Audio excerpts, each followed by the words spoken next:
Cần không tất cả riêng hay là họ nên không phải lo quả cần quả kia với đi tới he chẳng tập an toàn lập nó lại lúc nào đi tới quả đi quả cả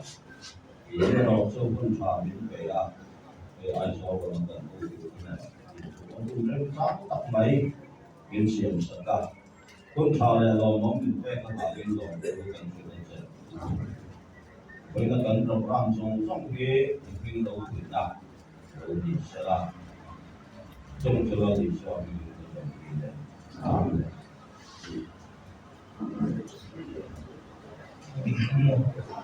Yang tersebar minister kan masa punya mai boleh menjadi nanti nanti tapi bukan biar ya.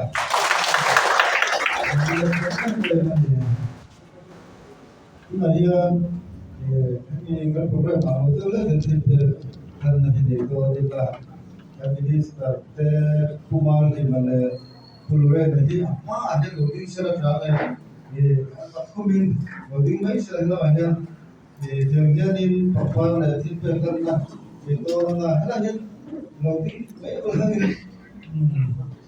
kan district ai orang kan district ai orang minister ni làm turin sâu district ai orang turin sâu cái tầm juga ni kan pisari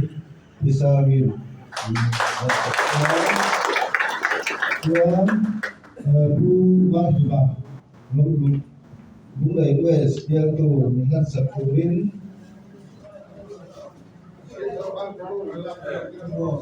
district ai orang kalah semua kalah samai sekarang dia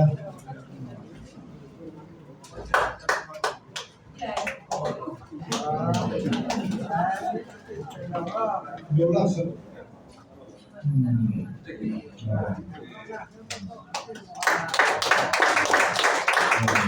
Rồi là Kumar thì bảo là Kumar thì bảo là district headquarters trong hàng thì dấu thần đi, mua dấu thần đi, bán tiền gì,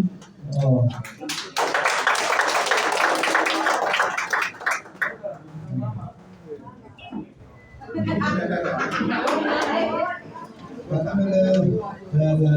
giờ CM giáo tập là rồi dấu thần đi.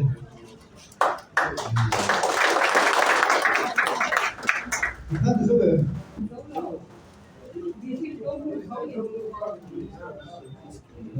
district zone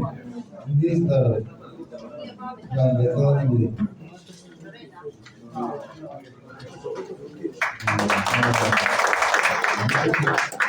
district zone nhân tập trung ở đây là nên bên đây giống tập cái thằng để cho gì thì kan giống thì rồi Salai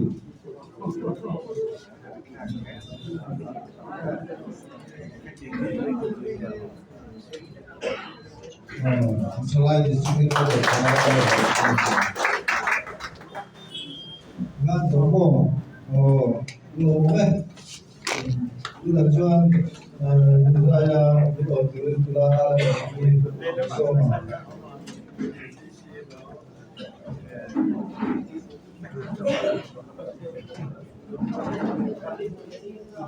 mang bộ đem tôi không làm gì, tìm đuôi mà mang bộ lưu tôi bảo ô, bé cả,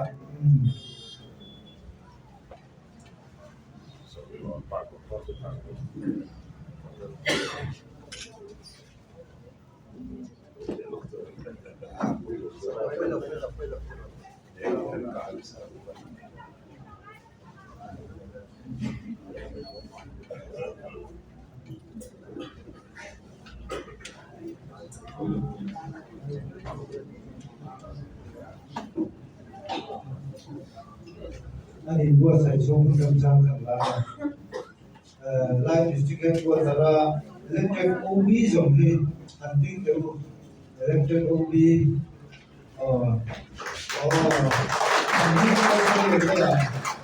GST lại district headquarters là GST hành tinh कैसे होते हैं secretary giống hành tinh để tôi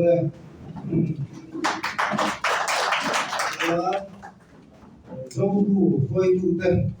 đi kéo lên vai ini kan kesulitan domnya rasanya pada di kosong selain phơi đủ tên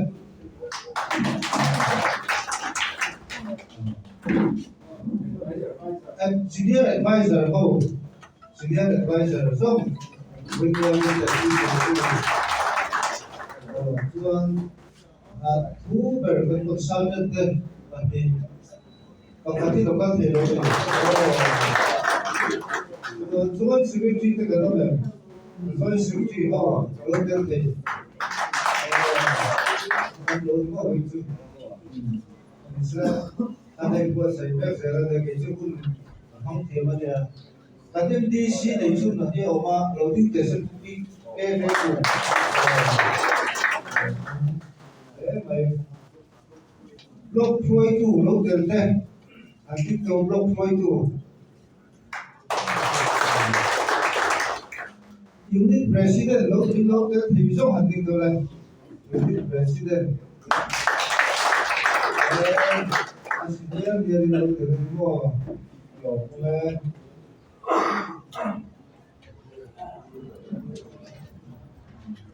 hello hello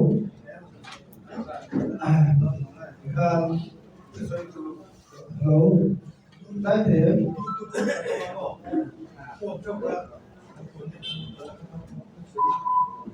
tức là sai của tham gia và thì cô cho làm gì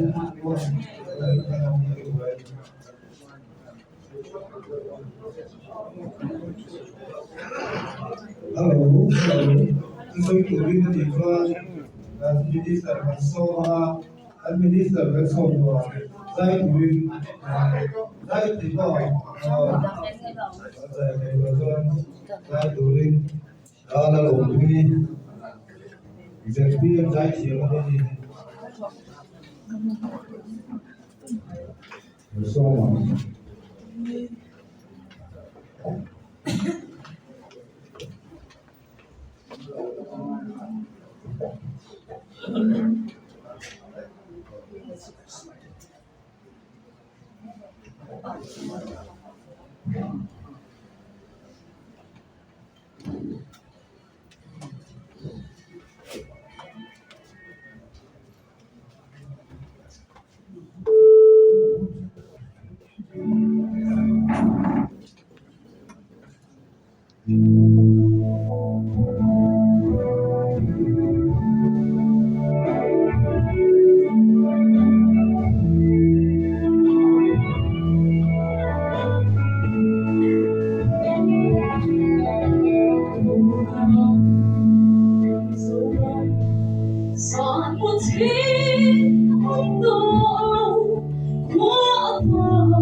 lỗ này tức là cho là chỉ làm ăn các tỉnh đi đúng không thì cái phụ nữ là các cái ba thì cho các cái DC này các cái điều này thì các bạn sẽ là XMDC hỗ trợ các cái điều đó ra cái vấn đề là các thì cũng là vấn đề cái gì để bạn làm các cái đó thì lúc đấy quay bây giờ ông tập về rất là xem qua thì mà cái gì chúng ta phải nó cũng cần phải đi đâu đâu mình sẽ đi làm xe lại ngay năm tuổi gần về tuổi tôi là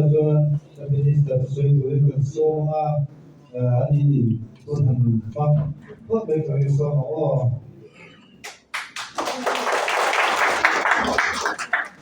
tôi xem một câu lời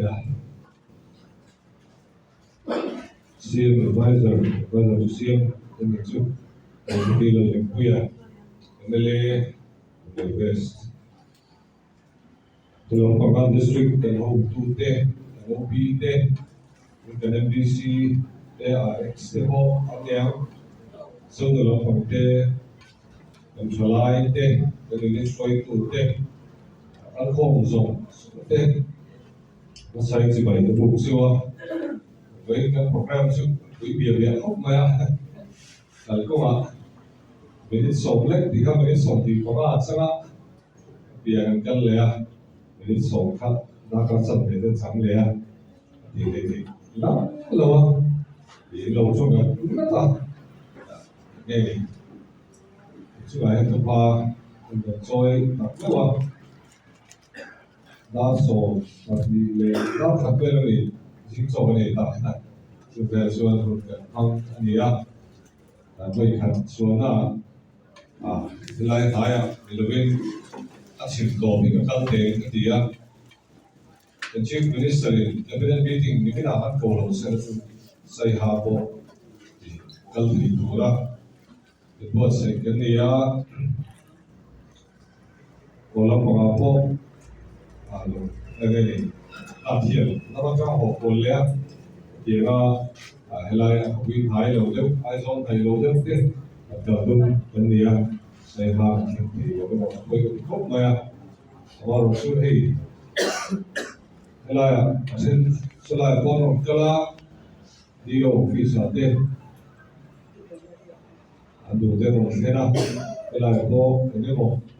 thế nào tên cái này hay MJ làm bằng nghề program vấn đề chứ bây giờ các chứ cái này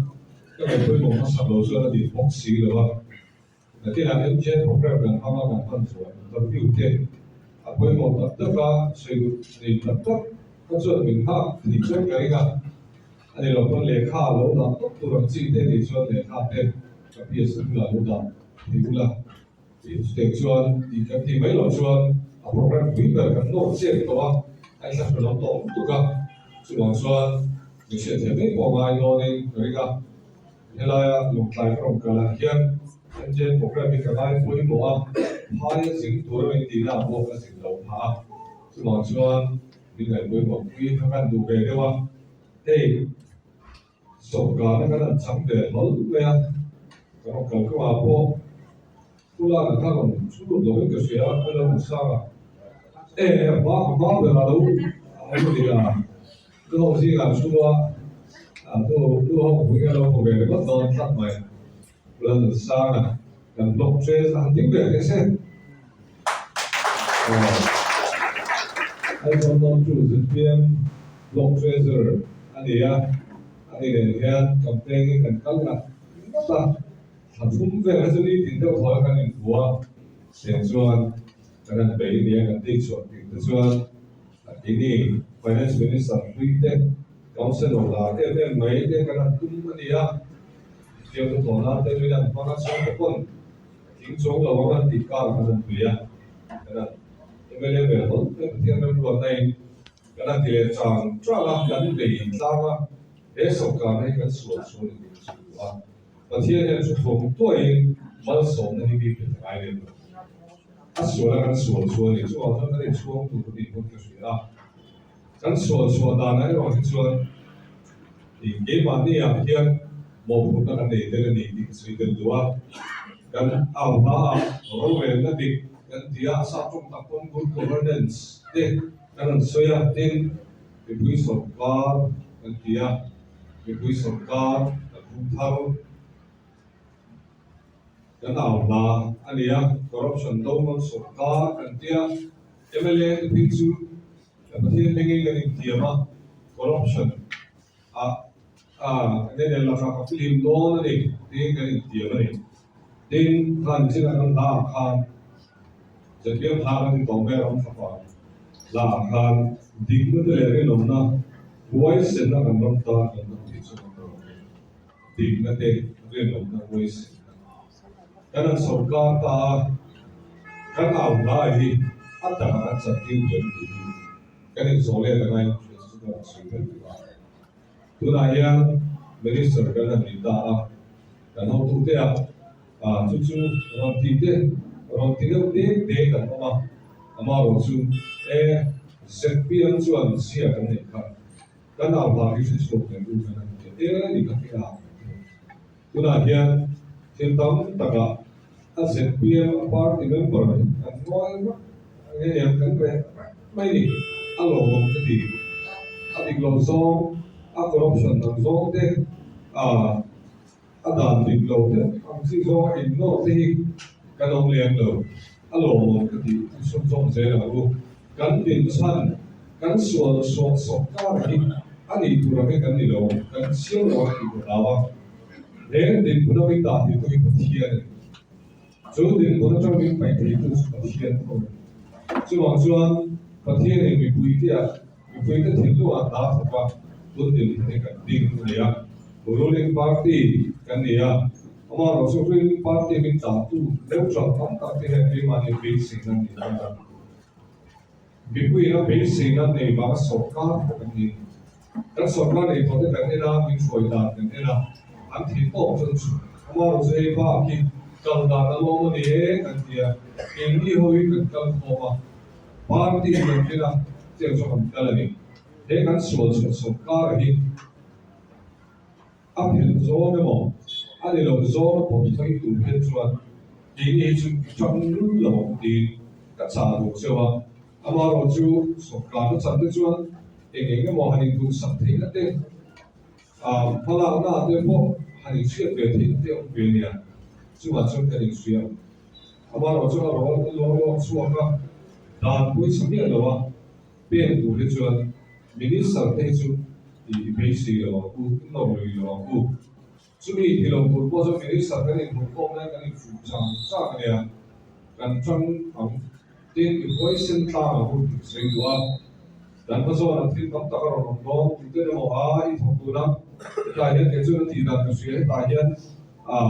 cái gì mà hiện hiện thằng tổ ra hiện thì một tháng lấy cái này hiện thì do con bia thì nó có xem nó làm tổ đồn chiêu này cái thì phần tổ thế anh ấy nó chuyện thì khác thầu bia nó xong chứ mà mình sẽ phải một địa bàn để làm cái chuyện suy nghĩ kia in lặng này mình sẽ phải một cái nào đó một địa bàn để làm cái là để cho mình thấy chứ aziang te da suy phong nó thì chúng mình cũng là chuyện cái nào đó cái nào đi khác định nó hơi xin cái Ramadan là nó ngay này tu là hiện tiền bị sinh sáng đặc biệt là có cái mà đi nông sản nó tủ tế cái hạt giống nó tủ tế cái thành hệ luyện này ổn đấy thì cái hạt giống cái tu này mà rồi chúng hạt giống nó bị nhiều xung quanh hạt giống nó cũng chuẩn cái buổi tối sốt ta hạt giống nó bị số Krista hiện thì hạt giống nó bị khác cái suy nghĩ đó chúng mình là chân ram cái suy ram thì về một cái suy nghĩ đó hey education department kan thoka thì thủ tấm ta có mà làm thủ tấm ta có mà thì với cái hiện education đó higher technical education taxation thế ai PRICT department bằng ai cái này có về rồi thì học tập để không phải ông tu tiên chúng ta bên đang tập biết gì chúng ta chuan thì thế nghe nhỉ chúng ta lúc đến lúc cái nhà thì cũng cái chút xây dựng đó là này thế thì sẽ tiêm hiện cắn đắng lòng là thì có một vài cái nào ta cái là không ta cái bộ đó thế nghe thì đang chỉ là áp dụng chỉ là ta cái thì chúng ta chuan sẽ tiêm tiền thì là một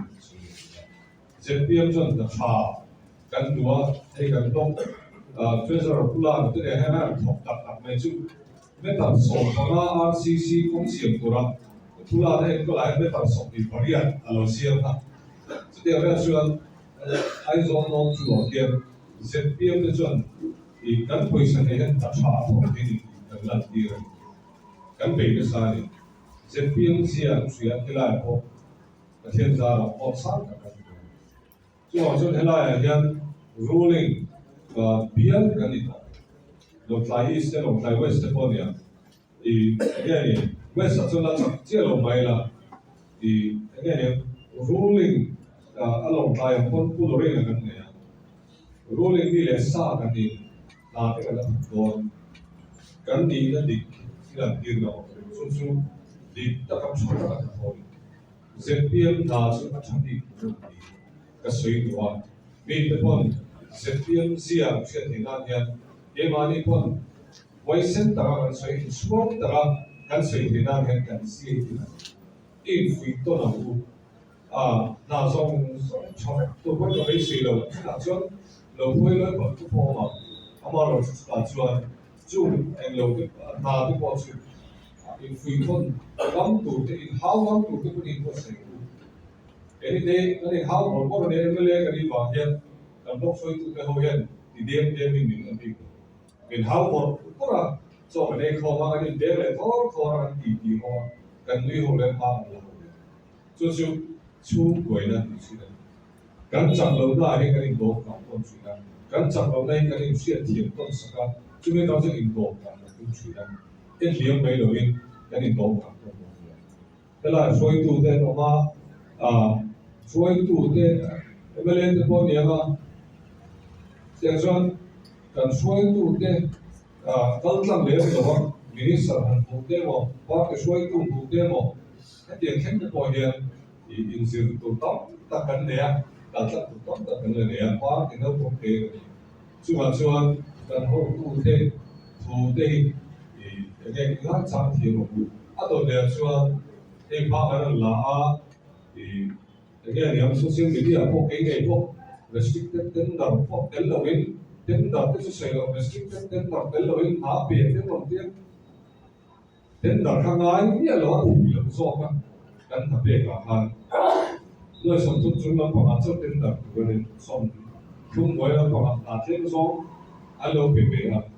chúng ta chuẩn bị là thì đó cái nếu mà phô không quá thành đất cái gì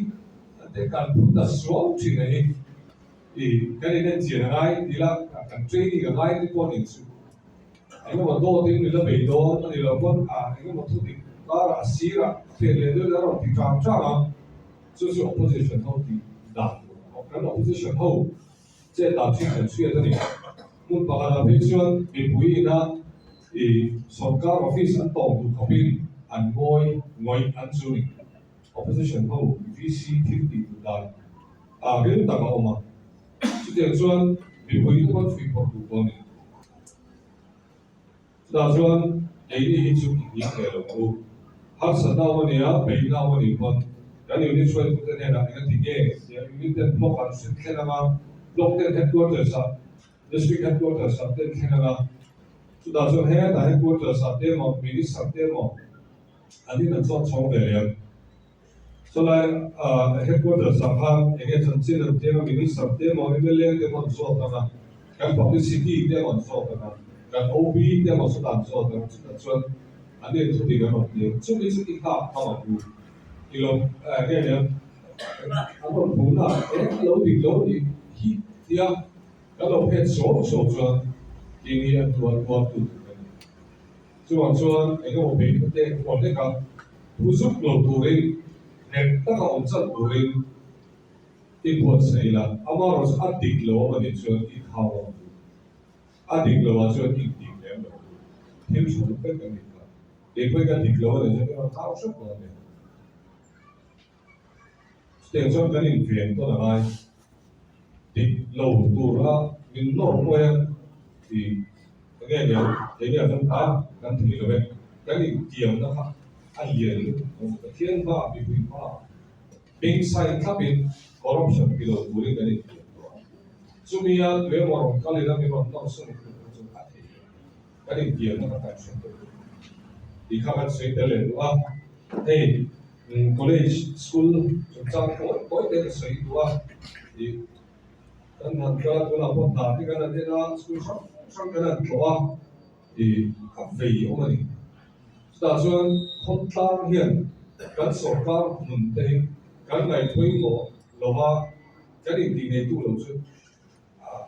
mà hiện đến thằng mấy thì chỉ tụi tôi là một ăn lâu nè tụi tôi là một thì người ta đã lâu ở đó anh ấy là con đã chuyện đó con cần cần can mấy người internet tu đó các tổ phản ánh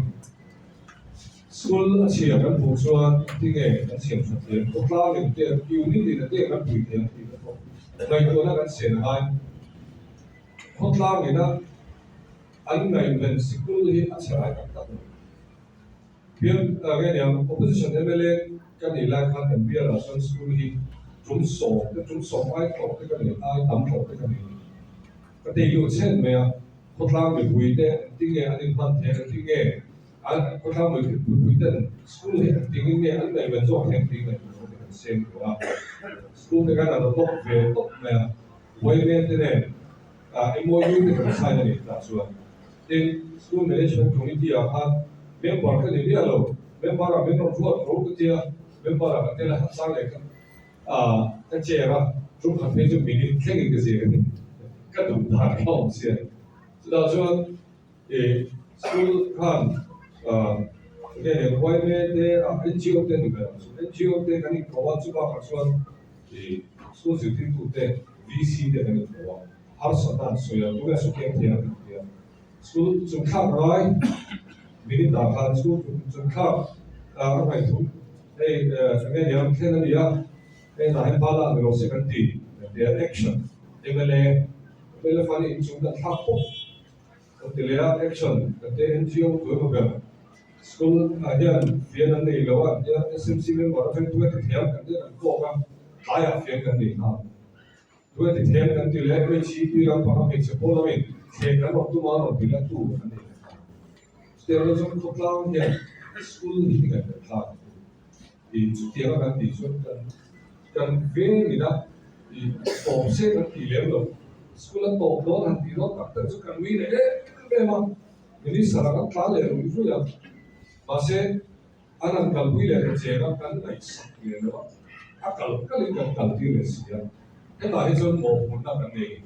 tôi này cho ruling party kan ni asok ka ni tu kan ni ko party kan mo lo mo I intine tu kan ni ruling party member intine tu le so tu kan ni stasiun engan mo paling sekolah ni boleh siapa pun hingga ni cukai dia cukai pahat kalau dia di pun alo mo helai bang pahat lah tu dah pahat kalau thoi kan di pun alo mo so kali sum kan ni nak cing toki cing tiga nak ena I asyik ni tu dah school tu le le kapal nasang tu deh kan boleh dia kan kita hidup bersama semua lo tidak ni mah पैसा kan dong lo, पैसा kan tay lo. Asa tu ini selu tu kan tinggal na om lo ay kan em sana do tinggal. Amangan thah kan, ini seni cuan. Amangan thah tu, so aja ikjan ko kan jan ko ngai, kan di ko ngai, opposition kan nilai thah, nilai kam la education minister ni na kan tidak kan semua dia kan cuan. Iron jen ko ngai em ko tidak. School song in computer and printer. Jadi tu in dialog na, jadi tu ko ay bala. Ay so la in dialog ko ay timay tin jadi tu ko ko ay niya. Ay so la, ani dialog MB ko. Primary school la, ECC at KG at yatsuan classroom para ni na jadi tu pali sa ni. Pahat ka et ko la classroom all pera, na so yung tu hoy na lo suya, no para lo bine na.这点是跟那边同的，是吧？说你后面跟装的呀，人呢，跟来会共人，人体个人产，去那个样，我不错的来跟地地，所以说呢，来人的差异就不一样，按马尼来马尼，你不要说地地跟谁去呢？人的差别啦，对谁的差别啦，公差一些嘛，听差一些嘛，打算必须看你这个程序。tu này kỹ đi hơn trên ông bà với các người to xin phép sắp tới lâu để đó gắn hạ sống nó đủ ta thế vì làm ta thiếu soát các tỷ lệ thì nó cũng có ta thế dư này là cuối cùng thì các đồng nghiệp cũng chưa dư na thì cho để cho thì đều muốn thì na công ty na với cái sự nó sẽ được ra sáng nay xong thì một số việc làm cái block president dư nó sẽ có với được cái số nó tụ kan den bezer se mun changcha kan ing to fi adam sai to ro den tu kan bezu ka sai na sa du ka education kan la le sa bezu fi hinal kan zirna chin ai mere thei te e ra bisa ka an ra bi ka tu sa mun sa kan da be do ni chuan zirna changin kan bi ai mere thei te kan vip ki do chuan zirna cái này mới có ai thì cần suy nghĩ đúng không? Để vậy là không chắc cái này này là nó khóc mẹ thì không được để cái suy nghĩ đó là nó tổ chức tu à cái lúc đó vì tiền trả đi scheme điều này số cao là hiện vì tiền trả đi điều mà VIP cái scheme mà hiện school chuẩn bị thì nào ông mà bắt chúng ta để register để phiền tế các địa phương khe quản lý bảo an tạo nên các bọn ai bị thế à chúng mình là chúng mình register phát tới cái nghề chưa chúng mình mong chuan thì các school để siêu phát của chúng nó để vào hạt cái lô bê để quay lỗ đấy này thì áp quay xe bê thì được mà áp cái được thì thiếu hạt cái bê cái này à dừng nó làm bê thì bọn dừng tiếng tu thì cái này là nó dừng tiếng thì bọn service áp hình cái thùng à để cái gì alo xin chia sẻ là vì sau cái gì tiếng nghe cái gì thì cái lần thì là ai phải hồi anh em bây giờ là chuông mà vì sau hiện zero mark kan hone performance grading intensity ya India la khu ya zirna ya engine ne an khem ste chok chok ho wi ya zin ti ya chu ya chuan a thiam ka to tu ke ne so ho cái tiếng quốc gia này là mình bảo là quỷ là school and quỷ là thành zero bây giờ nó chạy đến cái tiếng cái gì bị lâu rồi zero nó còn lại quỷ một masih atak akan nanti orang atak tidak jual kan register lah register itu semua video jadi ski nanti lah kalau tu kan na lo tu nanti orang video tu orang ada semua orang sebenarnya video orang cek hobi kan jauh kan kan bilang dia lah cuma itu kan sebab ya pakai visa orang kalau thì tóm tắt cái thì lâu na là cái nào computer của thân sự đã thì từ nay là sao vậy thì sản phẩm là cái sản phẩm nó sẽ được thì không có các bạn kiên trì lâu na nó bị đâu không để đâu không xe thì các bạn kiên trì lâu mà mà số cái nào học thế là các mình làm cái là số chủ thế này là số chủ số lâu kan cho là nhân cái này sắp sắp lại là đến cái một số về cái mà chúng ta có soan là cái một tu tên mà chúng ta có soan thì cái bộ số thì mấy thì một tu tên tương lai sáng nó số năm chỉ là xem khác cái mà thì được đi để cho mình kia cần hết có cả số cái bộ alo xin chiều để cho bây giờ làm tên quy làm tên này của tôi nha sẽ bắt chước là Ini sesuatu bahwa di foto nama umumnya ada komputer, nomornya ada mai dan foto ini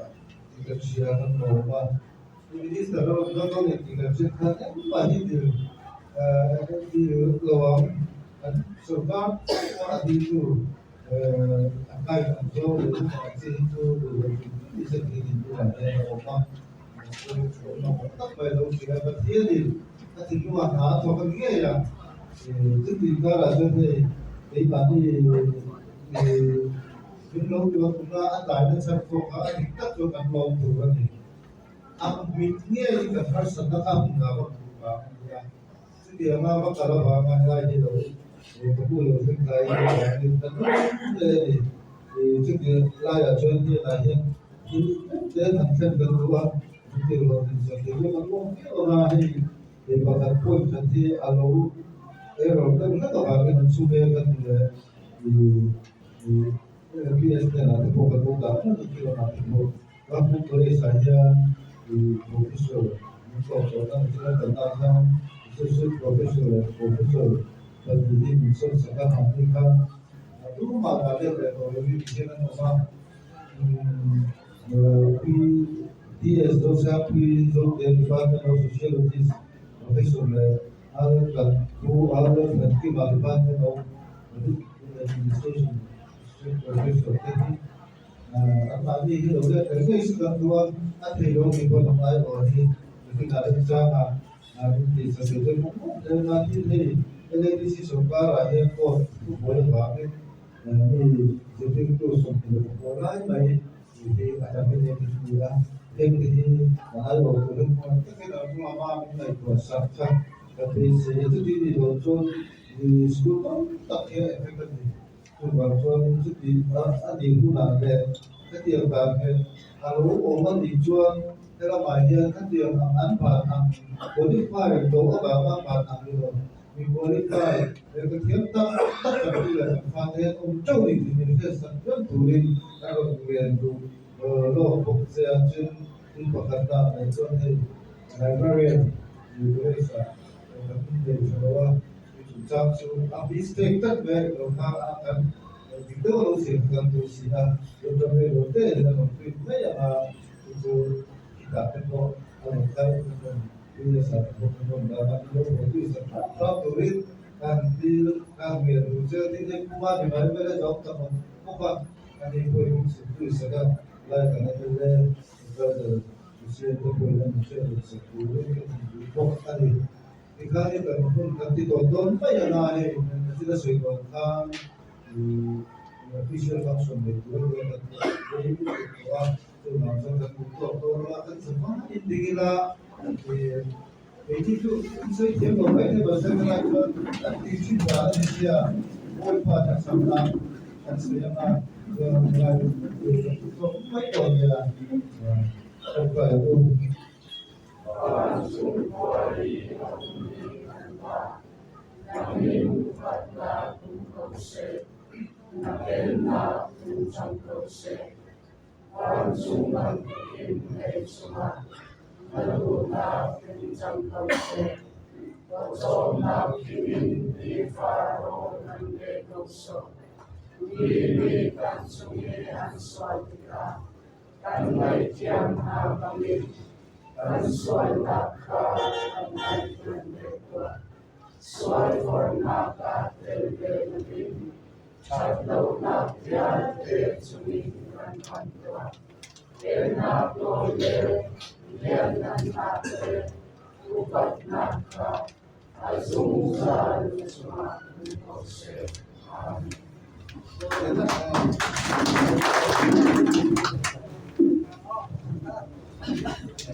Pati ba